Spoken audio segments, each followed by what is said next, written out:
First of all, I'm always happy to speak with um, journalists from Turkey because of my special interest uh, in Turkey, which is a long time interest. So I'm happy for this interview. The Black Flag Action Group was formed only about 2 weeks ago, so it's very, very recent. It was started by a group of academics in different Israeli universities who felt that we need to take actions as academics against the mass killing, starvation of civilian population in Gaza and all the other atrocities that are taking place in our name. Many of us have been involved in uh, protests against this war since almost the beginning of the war. I personally am part of a group called Combatants for Peace, which is an Israeli-Palestinian movement. Uh, Barış Savaşçılar, I don't know how to translate it, but it's something like that. Ex, uh, People who were involved in the violence before. So we were against the war. There were other groups in Israel protesting against the war, but it was on the margins. And since the ceasefire broke down, Israel broke it on the 18th of March, so about 2 months ago. Things deteriorated significantly, and the death toll reached new heights. And it was becoming, even for the government, harder and harder to explain why are we doing it. So there was growing resentment, not just within the academy, but in different parts of Israeli society against our actions. And we felt that we need to raise a voice against it to make it a little bit more mainstream. It is still not mainstream. There is still a lot of uh, anger towards voices such as the one we are raising. But it is at least discussed. What are we doing in Gaza? What are the consequences? What are the moral implications? And we want to contribute to such a discussion. And especially given that mainstream media in Israel does not cover the war openly.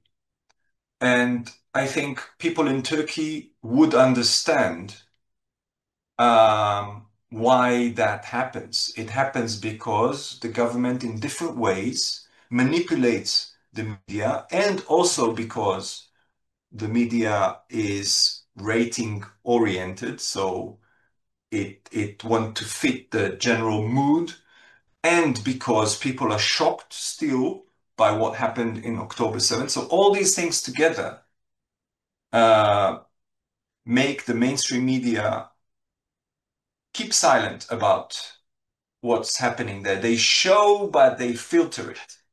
So many Israelis don't have a good understanding. They don't see what the rest of the world sees, not as openly, not as freely. So um, there is a kind of silence or partial silence about it, and we want to break that silence. Actually, We Yeah, I want to say one more thing about the expression black flag that we chose. This is a very well-known expression in Hebrew. It's taken from a Supreme Court ruling in 1957 that followed in the aftermath of a massacre of a few dozens of Palestinians in 1956, the Supreme Court in Israel established what is illegal order in the army, how to define an illegal order. And the ruling said that it's an order that a black flag waves over it. It's an order that would be self-evident to be immoral, blatantly immoral. And we argue that this is exactly what we are doing in this war. We are basically our policies are basically such that are criminal, that are a black flag waves over them, and that is why we need to stop them. Any Israeli knows what a black flag means, right? So when we stand in campuses dressed in black and waving black flags without saying a word, just keeping silent and waving those flags, anyone who passes by knows what it means. That we send to the leaders of the academic establishment in Israel, which is by now signed by 1,400 Israeli academics, and the numbers are growing. And then we started all these campus protests around the country. So this is where we are now after a week of protests. I think it's a very hard question to ask, as again, many of us were involved in protests before, but we didn't we didn't address the academic world specifically. We didn't act as academics, but as civilians. But I think the level of the killing and the pointlessness and the starvation that really many people in Israel are actually ashamed of. Everything got so blatant, so open. The declarations by ministers in the Israeli government, all of these things together demonstrated how little the Israeli government cares about human lives. And that is also true for the Israeli hostages.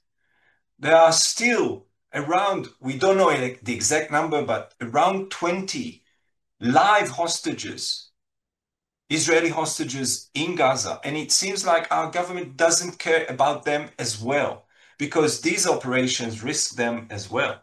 So this disregard for human lives, be them Israeli or Palestinian, is really causing much resentment. And while there is a lot of protests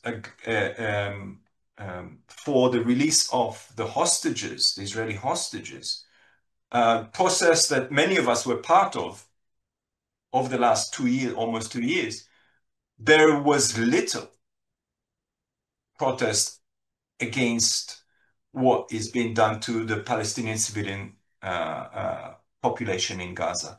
And we felt that we need to address that. And that is our civilian obligation and our obligation as academics who know what's going on there, that we cannot look the other way. We have to make a stand. And I want to add one more thing about the timing. And I heard that that's too little, too late. It may be too little and too late, but the assumption is that the worst is behind us. We are afraid that the worst still lies ahead. Our government, and the Prime Minister said it openly, is trying to get the civilian population out of Gaza. And they are willing to apply whatever pressures it takes. So we are trying to warn against even worse that might be coming. Personally, for me personally, Turkey is very important, and I still, some of my friends were charged for their signing a petition against Turkish policies against the Kurds. Some of them faced charges. So, and there are many, many similarities between processes that have already taken place in Turkey over the last 15 years and processes that are taking place in Israel, anti-liberal and even anti-democratic. So for me, uh, solidarity between anti-war, pro-civil rights academics around the world, and for me, particularly in Turkey, is obviously important.